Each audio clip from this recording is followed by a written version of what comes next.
बिस्मिल्लाहिर्रहमानिर्रहीम। अस्सलाम वालेकुम। रियल एनालिसिस के आज के लेक्चर में हम रायमन इंटीग्रल की कुछ एग्जांपल सॉल्व करेंगे। एग्जांपल 2 है, show that the function defined by f of x is equal to 0 when x is rational and f of x is equal to 1 when x is irrational. यानी हमारे पास function की दो ही possible values आ सकती हैं कि यानी जब हम इनपुट में रैशनल नंबर लिखेंगे आंसर 0 आएगा और जब इनपुट में इरेशनल नंबर लिखेंगे आंसर 1 आएगा। Is not integrable over a b, कि हमें ये फंक्शन जो है ये इंटीग्रेबल नहीं है एक क्लोज इंटरवल ए बी पर।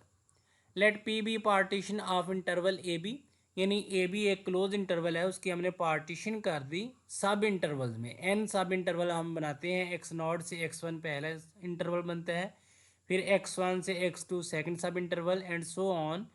एक्स एन माइनस वन से एक्स एन वो nth सब इंटरवल बनता है। तो सब इंटरवल बनाने के बाद फिर हम अपर सम और लोअर सम फाइंड करते हैं, यानी हर सब इंटरवल का सम, और फिर उसको ऐड कर लेते हैं तो हमारे पास अपर और लोअर सम इस तरह हम कैलकुलेट करते हैं। तो अपर सम इस तरह डिफाइन है, summation i is equal to 1 to n m i del x i. M i क्या है, ये सुप्रीमम है ith इंटरवल का, यानी अगर यहाँ पे आई की वैल्यू 1 लें तो m1 होगा, ये फर्स्ट सब इंटरवल का सुप्रीमम होगा, m2 सेकंड सब इंटरवल का सुप्रीमम होगा एंड सो ऑन। यहाँ पे समेशन ओपन कर दी, यानी आई की वैल्यूज 1 2 3 n तक लिखेंगे, m1 del x1 plus m2 del x2 plus so on mn del xn। और ये डेल x1 क्या है, ये फर्स्ट इंटरवल की फर्स्ट सब इंटरवल की लेंथ है, तो उसको हम किस तरह लिखेंगे, x1 minus x not.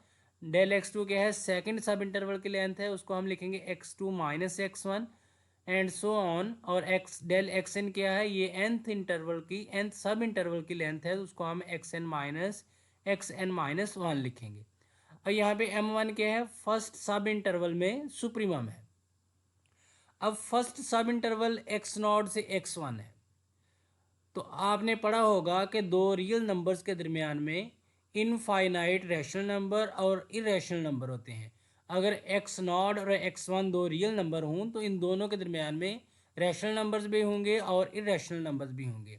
Rational number पे फंक्शन की वैल्यू क्या आएगी, 0 आएगी, और इरेशनल नंबर पे फंक्शन की वैल्यू क्या आएगी, 1 आएगी।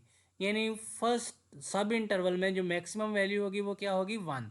यानी यहाँ पे m1 की वैल्यू कितनी होगी, 1। इस तरह सेकंड सब इंटरवल में वो क्या है, x1 से x2, उसमें भी रैशनल नंबर भी हैं और इरेशनल नंबर भी हैं। रैशनल नंबर पे आंसर 0 आएगा और इरेशनल नंबर पे आंसर 1 आएगा। तो सेकंड सब इंटरवल यानी x1 से x2 मैक्सिमम वैल्यू कितनी आ सकती है, 1। तो सुप्रीमम क्या होगा, m2 इज इक्वल टू 1। यानी फर्स्ट सब इंटरवल में भी सुप्रीमम 1 आया, सेकंड में भी सुप्रीमम 1 आया, इस तरह हर सब इंटरवल में सुप्रीमम की वैल्यू क्या आएगी, 1 आएगी। और यहाँ पे ये लिखा भी है कि ith सब इंटरवल का जो सुप्रीमम होगा वो 1 के इक्वल होगा, आई की value 1 2 3 4 so on. x1 minus x naught plus x2 minus x1 plus so on x n minus one. ये प्लस का x1 है, ये नेगेटिव x1 से कैंसिल होगा। इस तरह ये x2 यहाँ पे इसके बाद नेगेटिव x2 से कैंसिल होगा। इस तरह ये सारी टर्म्स कैंसिल हो जाएंगी, ये लास्ट वाली भी कैंसिल हो जाएगी, ये एक ये बचेगी xn यानी सेकंड लास्ट, और यहाँ से second negative x naught plus x n क्या है, बी के इक्वल, और एक्स नॉट क्या होता है, ए के इक्वल। तो अपर सम हमारा किसके इक्वल आ गया, बी माइनस ए के इक्वल। तो अपर इंटेग्रल किसके इक्वल आता है, इंटेग्रल ए टू बी, और ये माइनस का साइन बी के ऊपर लिखते हैं अपर सम। अपर इंटेग्रल के लिए अपर रायमन इंटेग्रल भी बोल सकते हैं, F of x d x. और जब हम अपर सम कैलकुलेट करते हैं तो यहाँ पे हम एरिया ओरिजिनल एरिया से ज़्यादा कैलकुलेट किया होता है, इसलिए हम उसका इन्फीमम ले लेते हैं अपर सम का, तो वो हमारे पास अपर इंटेग्रल के इक्वल आ जाता है, इन्फीमम ऑफ अपर सम। तो यहाँ पे अब ये कांस्टेंट है, तो कांस्टेंट का इन्फीमम वही फंक्शन होगा, यानी वही वैल्यू होगी बी माइनस ए। ये हमने अपर इंटेग्रल कैलकुलेट कर लिया, अब हम लोअर इंटेग्रल कैलकुलेट करते हैं। उसके लिए पहले हम लोअर सम कैलकुलेट करेंगे। L P F is equal to summation i is equal to 1 to n m i del x i. M i क्या है, इन्फीमम है एफ ऑफ एक्स का जब एक्स किस में बिलोंग करेगा, ith इंटरवल में, यानी एक्स आई माइनस वन से एक्स आई। समेशन ऊपर किया m1 del x1 plus m2 del x2 plus so on mn del xn। Del x1 क्या है, फर्स्ट इंटरवल की, फर्स्ट सब इंटरवल की लेंथ है, और m1 क्या है, फर्स्ट सब इंटरवल में इन्फीमम है। अब फर्स्ट सब इंटरवल में भी रैशनल नंबर भी हैं और इरेशनल नंबर भी हैं। रैशनल नंबर पे आंसर 0 आता है और इरेशनल नंबर पे आंसर 1 आता है। तो यहाँ पे मिनिमम आंसर कितना आ सकता है, 0। तो इन्फीमम क्या होता है, मिनिमम वैल्यू होती है। तो जो फर्स्ट सब इंटरवल में मिनिमम वैल्यू होगी वो m1 है और m1 की वैल्यू क्या आएगी, 0 आएगी। इस तरह सेकंड सब इंटरवल का जो इन्फीमम है वो m2 है और उसकी भी मिनिमम वैल्यू 0 है, यानी उसमें भी सेकंड सब इंटरवल में भी रैशनल नंबर भी होंगे और इरेशनल नंबर भी होंगे। रैशनल नंबर पे आंसर 0 है और इरेशनल नंबर पे आंसर 1 है। तो जब हमारा आंसर 0 आएगा तो वो मिनिमम वैल्यू है। इस तरह हम सेकंड सब इंटरवल का आंसर भी, यानी सेकंड सब इंटरवल में इन्फीमम की वैल्यू 0 होगी, या जनरली ith सब इंटरवल में इन्फीमम की वैल्यू क्या होगी, 0 होगी।